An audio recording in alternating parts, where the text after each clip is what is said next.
All of our math lessons, we begin with an anchor chart, and all the students sit on the floor. I teach the information. I use manipulatives whenever possible, so place value blocks, fraction circles, anything that can give them a visual representation of the math, because it's so abstract sometimes and they just don't see it. We try to learn the reasoning behind what we're learning and what we're doing, kind of the why behind the math, so that it sticks rather than, you know, your teacher told you to do this. All right, boys and girls, we're going to talk about adding and subtracting decimals today. So if you'll make sure on your chart in your notebook that you have written down the standard and the title. Okay. Now let me show you something. Give me a thumbs up if this looks familiar and you've used them before. Okay. Now tell me what you know about using these to represent just whole numbers. So Evelyn, if I wanted to represent the number 235, how would I do that with these blocks? The hundreds blocks. And how many of those would you use? You would use 2. Okay, why would you use 2 of these to represent this 2 and this number? Because one of those blocks equals 100, and you have 200. Okay, does everybody agree with her that this has 100 in it? Yes. Okay, and then what would I use to represent my 3? Longs. Okay, and why would you use those to represent your 3? They're 1/10 of the size. They're 1/10 of the size, and there's 10 of these in here, and I know that 3, the value is 30, correct? Okay, and then what would we use to represent that 5? Just 5 of these, right? Okay, so we've talked about the fact that we can use these blocks to represent whole numbers, and we can also use them to represent decimals. When we represent decimals, we just need to decide which block is going to represent a whole. Okay, so if I use this block to represent a whole, think about what place is one place to the right of a whole number. Erin, what place is one place to the right? The tenths, that's correct. And so in that case, since this block is 1/10 of the size, this would represent the tenths place. So if this is my whole and this is my tenths, what place would this represent? Madden? The ones. If this is my whole, tenths, and what would be one place to the right of that? What comes after the tenths place?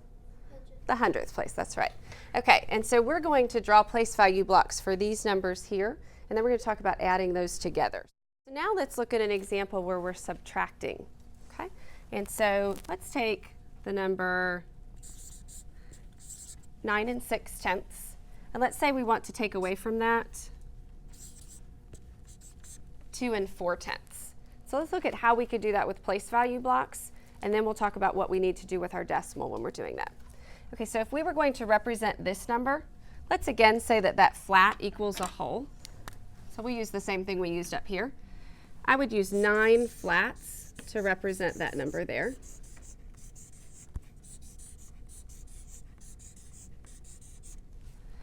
And then I would use 6. Dean, what would I use to represent that 6? The long. 6 longs, that's right, because that block is 1/10 of the size.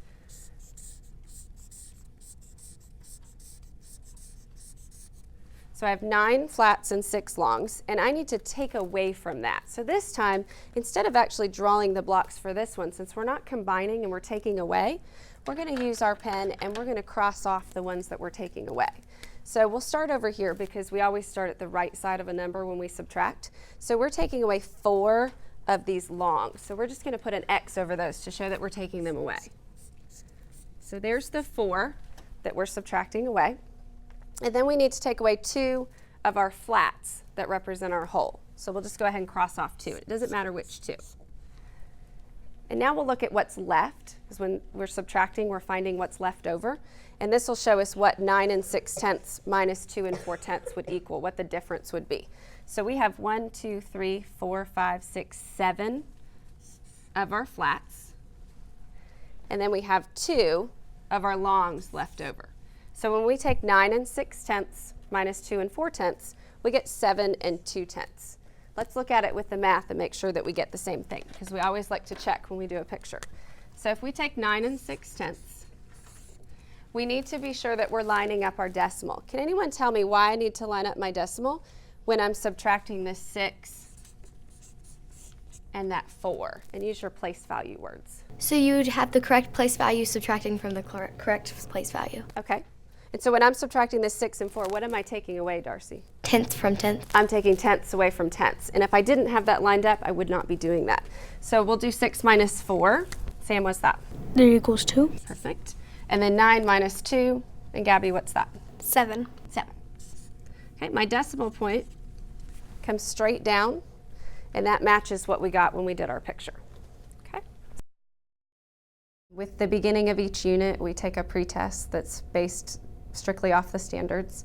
And then from that, I can take that and determine, their levels of readiness. Okay, so my blue group, we've been talking about adding and subtracting decimals. And I know that we've talked about why we line up our decimal point. Can somebody tell me why we line up our decimal point? Gabby, why do we do that? You'd be subtracting the tenths from tenths and the hundredths from hundredths. Perfect. So we've talked about that, we've done that, and you're all very good at doing problems where you're adding and subtracting and you're lining up your decimal point. Tori integrates technology on a daily basis. She participates in the Bring Your Own Learning device, and that's where students can bring in their smartphone or their iPad or their Kindle. Today they were working on, each of the groups had varying levels of decimals, so just from basic addition and subtraction with a review of lining up the decimals. They had open-ended questions where they had to answer why we line up the decimals. So what we're going to do in a minute is you're going to take your devices and you're going to use your QR scanner, and we're going to walk over here to the bookcase, and there's some codes hung up there. When you scan it, a problem is going to come up. But what's different about these problems is these problems don't just have one answer, like 9/10 minus 3/10. These problems have lots of different answers that you could give. So when you're working it out and you're solving it, when you look at your neighbor's paper, they may not have the same answer, and that's because there's a lot of different choices that you could have. They're very similar to kind of the math journals that we've done. And so I want you to go over and scan it, and you're going to come up with a solution to each one of the problems, and then I want you to talk to the person that you're near about what you came up with and compare and see what you think about their answers that they came up with. Okay, does everybody understand? Okay, scan one, and it should bring up your problem. You got it? Perfect. So that we subtract 10 of 10s, and if we have a whole number, we subtract wholes from wholes, and so we don't get the wrong answer. What did we find when we subtracted and we had like a unit cube in the first number and we didn't have one in the second number, we were adding them? What did we end up trying to do when we didn't line up the decimal point? We ended up trying to find out more than we had. And we ended up combining like a unit with a flat, which wouldn't work in what we were doing. Okay, you can go scan another one. Which one did you scan? Okay, and so in this case, what does difference tell you that you're doing?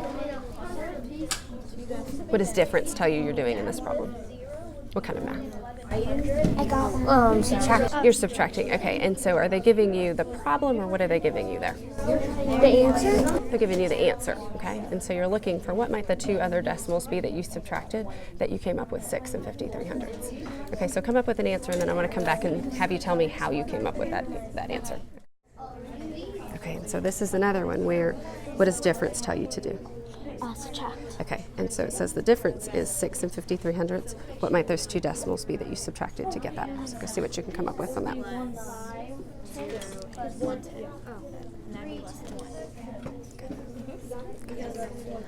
Which one did you get? This one? Okay, the sum is less than 1. What might those decimals be? What did you get? Okay, and that's that one. Okay, and don't be afraid to try it, and if it doesn't work out, try something else. 1900 is the answer. Because they're both decimals. Okay, the difference between two decimals is 1. So what does difference tell me that I'm doing? Subtracting. Okay, so I'm subtracting and end up with an answer of 1. So what might those decimals be that I'm subtracting then? Okay. Okay, but is this 1900ths? How do you read that? 1 and 9/10. Okay, and then what could you subtract from that you would end up with a difference of 1? 9 what? Minus 9 to get 1. Okay, like 9 wholes? Okay, No, 1/10. minus 9. show me. Do it for me. Because I think I know what you're saying. There you go. And so you didn't subtract 9 wholes. What did you subtract from there? 9 tenths. 9/10. And so taking away those 9/10, you got 1. Now see if you can do it where you have another answer where you're not just taking away what's in the tenths. See if you can do something where there's more than 1 in your whole number place. Okay, and that's correct. But see if you can challenge yourself to do something a little more difficult. I use music to transition because it gives them a cue. They know what to bring to the floor. They know which is math. With rotations as well, we use music. It gives them a set amount of time to rotate, and they know as soon as the music is over, it's time to be settled and it's time to continue the next rotation. Good. Okay. All right, go ahead and rotate.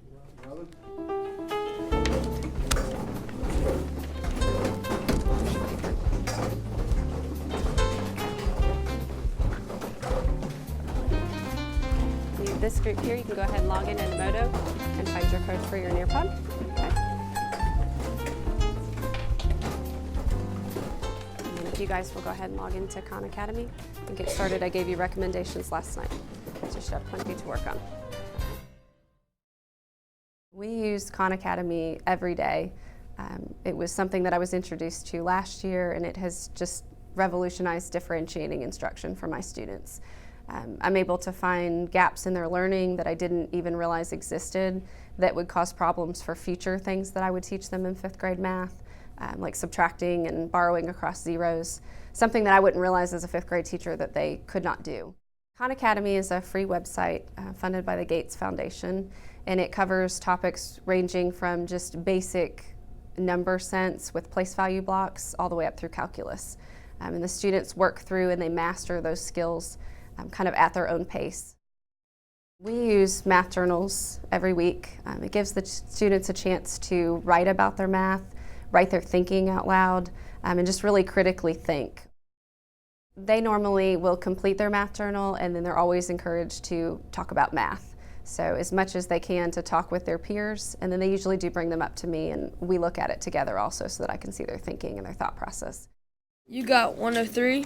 Well, instead of you carried, there's a 1 there. It was 3 and 6100ths. You crossed off the 1 and said 10. Well, when you crossed off the 1, you carry 10 plus, and you add that 1, so it's 11, and 11 minus 7 equals 4. With our groups every week, each group has a project per se that they work on, and that's a time for them to discuss mathematically their thinking with a partner or a group. And they work through it, and those are designed to be a little bit more challenging, give them a chance to apply the skills. They always relate back to whatever content we're using, and allow them to really discuss and work with their peers. And so the group was working on resodding a football field, and they had to decide what sod would be the best. They had to figure out the dimensions, and there were different rolls of sod that cost different amounts. And they had to determine which side would be the best to choose based on the area that they needed to cover and the cost that it would be. And then at the end, they had to write a proposal and explain which is the best, why, show their mathematical thinking, their pictures, their numbers, their words, and defend that. And then that group also would take that to the level of making a scale drawing of that, since that is my more advanced group. What we need to figure out, I think, is the Creekview Booster Club is considering replacing the grass on the football field with a new and softer type, and there's been complaints of injuries, and principals asked them to investigate. So, and the local fans have agreed to volunteer their time and equipment to get the job done. And their only concern is the cost of purchasing the sod. They're looking for their best buy and the money. And so we need to scan the QR code. And then so we'll go to the website.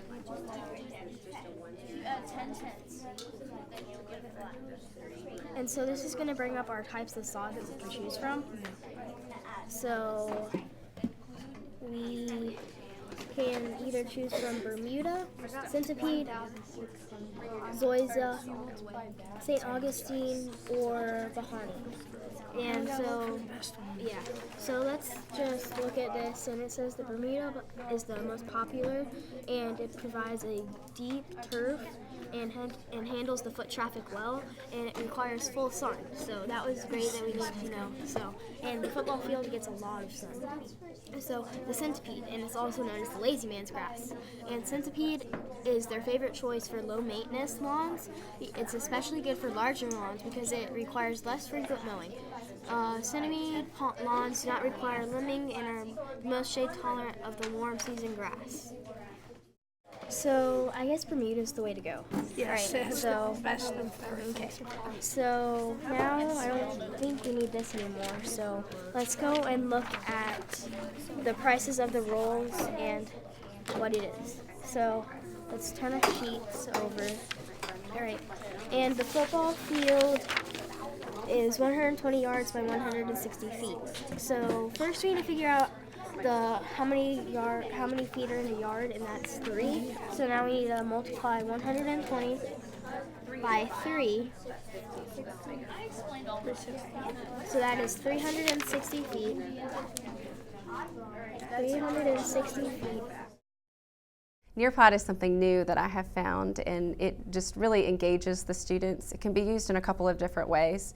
We can use it for whole group instruction, and as I swipe my iPad screen, what shows up on mine shows up on their device or their computer screen. And so instead of just watching like a PowerPoint or something like that, they're actually actively engaged. And you can also add quizzes, polls, and different items in there for free. And then we also use it just for differentiation, because I'm always looking for ways to get information to them that's at their level and is different from what their peers are receiving. So we've done these before on note cards where we made a circuit with questions and then 4 possible answers. This time we're going to make it a little bit more difficult. And so if you will open up your file folder, just kind of leave everything else sitting there. So you have holes punched on both sides. And so if you're looking at it kind of like Max has it, one side would have the 4 questions and the other side would have 4 possible answers. And then when we run our foil, tell me about running your foil between them. What do you need to make sure you do? That's the right answer. Okay, and why does the foil have to connect those 2 holes? So that when we connect the wire, it'll light up. Okay, and why does it light up? Madden, can you tell me why it lights up if it's connected? What is it making? A circuit. It's making a circuit like we did in science. And so we want to make sure that the correct answer is connected to the correct question. Now, what would happen, Max, if I made them kind of overlap? Like I tape my foil on top of each other. That would make me like it's not correct. Okay, and what would happen when I try to light it up? It won't light up.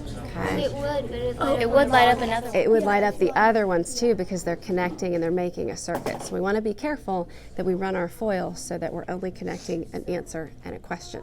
When you make your questions, I want you to try to make some more difficult questions than just, like what is 2 minus 5/10, something simple like that. Try to make it a little more challenging. Yes, if you'll use decimals, you can use addition, subtraction, or multiplication. Okay, so go ahead and talk with your partner. Come up with a question first, write it down, and then I want you to start cutting your foil and make that first circuit. In 5th grade science, we learn about circuits, and so and they're very excited about that. We learn to build a circuit using a battery and a light bulb. And so we've used that in science with aluminum foil being a conductor and creating question cards. So we decided to try it in math. That should work. that goes in there, and then let's make sure this one doesn't. Let's hold this one to here and to here, and make sure. Well, let's do the ones you want to light up. So which ones do you want to light up? The ones you just did. To this one. Okay, so let's go ahead and make your complete circuit. Okay. And I think that's in there, so you can let go of that one. It should stay. As long as he doesn't pull on it too hard. There we go. I would do it right there. Okay. Now touch it. There we go. She is very adept at differentiating math, and that is something that a lot of people have taught whole group, and she's able to find different assignments that meets the needs of different learners. I can stand up and teach an anchor chart and they all nod, and it looks like they all understand and they all get it. It's when I sit with them in a small group and we work together that I can really see what their understanding is mathematically. And I need that time with them to be able to know whether they're grasping the material and also to be able to differentiate how they learn it. This math class is a lot different than any of the other classes that I've been in. It may be challenging, but you actually understand it a lot more than any of the other classes. Boys and girls, if you will look up this way, if you'll just kind of set everything down for me for a minute. So today, when we did our anchor chart, we talked about adding and subtracting decimals, and everything that you did today within your Kahn Academy and your math journals and all of your projects had to do with adding and subtracting of decimals. So this group here just finished your Nearpod. And Brighton, can you tell me what was in your Nearpod presentation that was similar to what we talked about today? We learned how to subtract and add decimals, and that we need to line up our decimal. So if we're subtracting, we would minus Tenths from tenths and hundredths from hundredths. Good, and so you saw that in what you did, and the same thing with your circuits and your math journals and your place value representations. We saw that we needed to have tenths with tenths, hundredths with hundredths, units with units, so that we were subtracting the same place value. So that's very, very good. Their faces, if they're a little bit worn out and they're a little more tired than I was, and they're excited to leave and come back the next day, then it was a success.